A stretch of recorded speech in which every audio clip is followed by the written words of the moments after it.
হ্যাঁ, এটা কথা হইতেছে আপনার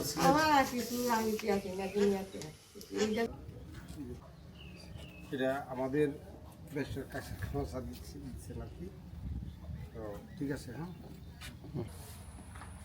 আচ্ছা, ধরেন মাননীয় deputy speaker barrister Kaiser Kamal মহোদয় আছেন, উনি আপনাদের জন্য বরাবরের মতো এই যে ঈদ উপহার পাঠাইছে। এর মধ্যে কিছু বাজার সামগ্রী আছে আপনার ইয়ের জন্যে, ঘরে রান্না বান্না করার জন্যে, আর আছে আপনার এখানে আপনার কাপড় আছে, আর আছে আপনার এখানে চাউলের বস্তা, আর কুরবানি দেওয়ার জন্য আপনার একটা খাসি দিচ্ছে, ঠিক আছে। তেল আছে ভিতরে, দেখবো সব কিছু আছে, রান্না বান্নার জিনিস, তেল থাকবে।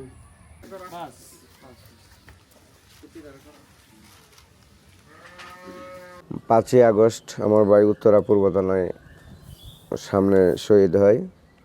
5 তারিখের পর থেকে আমাদের যে সহযোগিতা আমাদের মাননীয় deputy speaker barrister Kaiser Kamal আমাদেরকে করতেছেন শুরু থেকে, 5 তারিখের পর থেকে এখন পর্যন্ত প্রত্যেকটি ঈদেই উনি আমাদেরকে কাপড় চোপড়, চাল ডাল, মশলা এবং খাসি, প্রত্যেকটি ঈদে উনি আমাদেরকে একটা করে খাসি দেন, কাপড় চোপড় দেন। ওনার মতো একজন লোক পাওয়া আমাদের ভাগ্যের ব্যাপার, এটা আমাদের সৌভাগ্য, ওনাকে পেয়েছি। উনি আমাদেরকে যেভাবে খোঁজখবর নেন, অন্য কেউ ওভাবে আমাদেরকে খোঁজখবর নেন না, এভাবে আমাদেরকে খোঁজখবর নিতেছেন, আমরা খুবই খুশি ওনার প্রতি।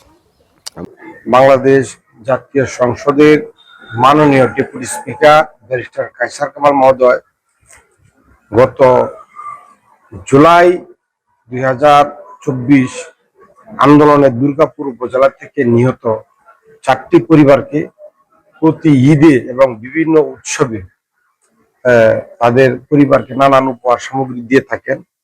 প্রতিবার ঈদের মতোই, কুরবানি ঈদের মতোই এবারও কুরবানি ঈদে মাননীয় ডেপুটি স্পিকার মহোদয়ের পক্ষ থেকে 4টি পরিবারকে 4টি কুরবানির জন্য খাসি এবং